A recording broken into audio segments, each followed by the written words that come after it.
দাসীরা থাকতেও নিজের হাতে দধিমন্থন করছে। উনি তো রাজরানী, নিজের হাতে করবে কেন, দাসীদেরকে দিয়ে করতে পারে না? ও মায়েরা, আমাদেরকে শিক্ষা দিচ্ছেন স্বামী সেবা, সন্তানের সেবা নিজের হাতে করা চাই। স্বামী সেবা, সন্তানের সেবা নিজের হাতে করা চাই, মা যশোদা শিক্ষা দিচ্ছে। এতে কি হয়?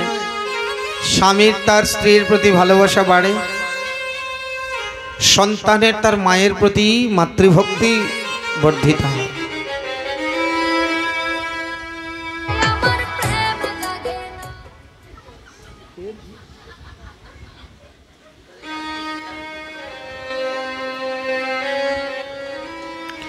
মা যশোদা নিজের হাতে গোপালের সেবার জিনিস তৈরি করছে। বর্তমানে মা থাকে হয়তো অফিসে, আর সন্তানের সেবা করে অন্য লোকে। তো এইসব সন্তানের মাতৃভক্তি আর কতটুকু হবে?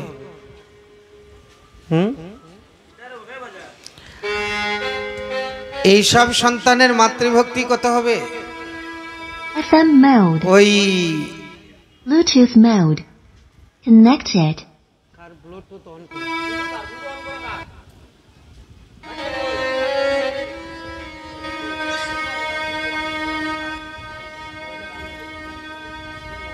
কারো মোবাইলের ব্লুটুথ অন করা আছে। জয় নিতাই, জয় গৌর। বলি আনন্দ কুন্দ গোবিন্দ কি জয়, জয় শ্রী রাধেশ। মা যশোদা গোপালকে দুগ্ধপান করাচ্ছে। এমন সময় দেখছে পাশে চুলোর মধ্যে দুগ্ধ বসিয়েছিল, দেখে দুগ্ধ উথলিয়ে পড়ছে।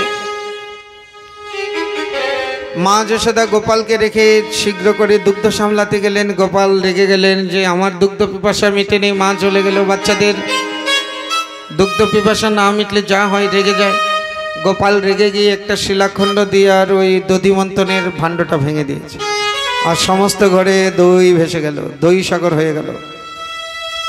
আবার কাজ করে মনে মনে ভাবছে মা তো আমাকে মারবে, উনি পলায়ন করছে। মা যশোদা এসে দেখে হায় হায় সর্বনাশ, ভাণ্ডটা ভেঙে ঘরে সব দই। সমস্ত ঘরে দই দই, আমার এই দুষ্ট ছেলে ছাড়া আর কেউ করে নাই। কোথায় গেছে দেখে পলায়ন করেছে, পালাচ্ছে গোবিন্দ। মা যশোদা বলছে দাঁড়া দুষ্ট, দাঁড়া দাঁড়া। হাতে এক গাছে একটা লাঠি নিলেন, গোপালের পিছনে পিছনে দৌড়াচ্ছেন। দাঁড়া দুষ্ট, দাঁড়া। এখন উনি কি আর দাঁড়ানোর ব্যক্তি? উনিও দৌড়াচ্ছে, পিছনে মা যশোদা দৌড়াচ্ছে। সুখদেব গোস্বামী বলছে দেখো দেখো পরীক্ষিত, ভয়ও যার নামে ভয় পায়, মৃত্যুও যার নামে ভয় পায়, সেই ভগবান মা যশোদার ভয়ে পলায়ন করছে। কি মধুর লীলা! ভয় যাকে ভয় পায় সেই গোবিন্দ মা যশোদার ভয়ে পলায়ন করছে বৃন্দাবনে। কি লীলা! দাঁড়া, এখন উনি তো আর দাঁড়ায় না, দৌড়াচ্ছে পিছনে পিছনে। মা যশোদাও দৌড়াচ্ছে। এখন ছোট বাচ্চাদের সাথে কি মায়েরা দৌড়ে পারে? মা যশোদা একটু স্থূল শরীর, ঘর্মাক্ত হয়ে গেছে, পরিশ্রান্ত হয়ে গেছে। গোপাল দেখছেন মার কষ্ট হচ্ছে, তাই উনি নিজে জেনে শুনেই ধরা দিলেন। একদিকে শিক্ষা দিলেন যে আমাকে দৌড়িয়ে ধরা যায় না, আমি যদি নিজে ধরা না দেই। দয়ার্দ্র হয়ে ধরা দিলেন। এবার মা যশোদায় এক হাতে কানে ধরলেন, আর এক হাতে লাঠিটা নাচাচ্ছে। গোপাল তো একেবারে দুটি চোখ হাত দিয়ে মার্জিত করছে, আর বলছে ও মা তুমি কি করবে? মা যশোদা বলছে তোমার পূজা করব, পূজা। গোপাল বলছে পূজা যদি করবে লাঠি কেন? বলছে আজকের পূজা এটা দিয়ে হবে। ও মা, লাঠি দিয়েও পূজা হয় বলে সময় মতো হয়, আজকের পূজা এটা দিয়ে হবে। লাঠি দেখেই ভয় পাচ্ছে। মা যশোদা ভাবছে লাঠি দেখেই ভয় পাচ্ছে, আর যদি আঘাত করি কত ব্যথা পাবে। লাঠিটা ফেলে দিলেন, কিন্তু ছাড়বো না দুষ্ট।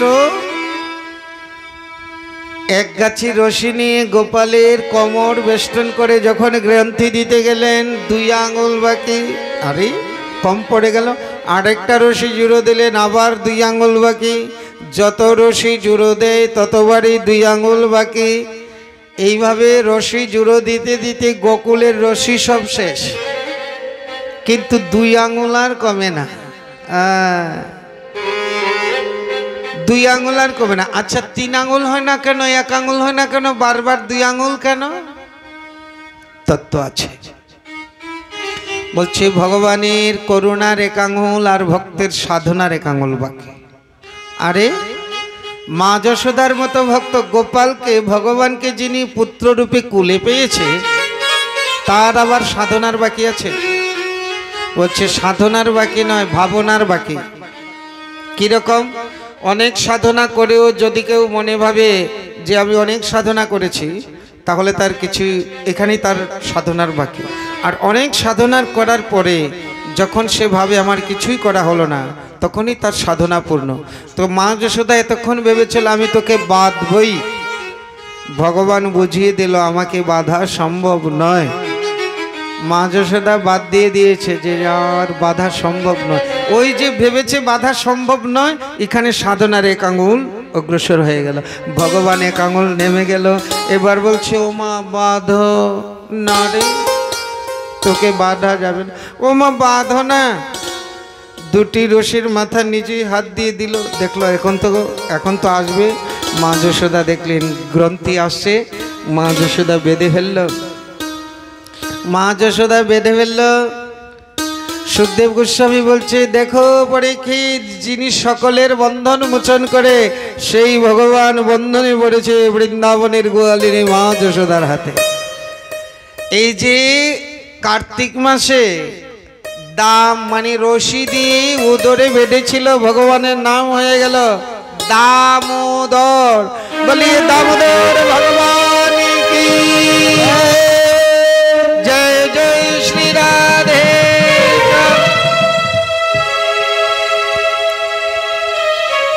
মাঝে মাঝে জয় দিতে হবে, না হলে নিদ্রা বলে আক্রমণ করবে।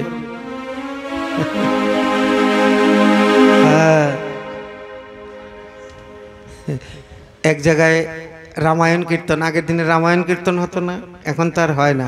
ছোটবেলায় দেখতাম রামায়ণ কীর্তন।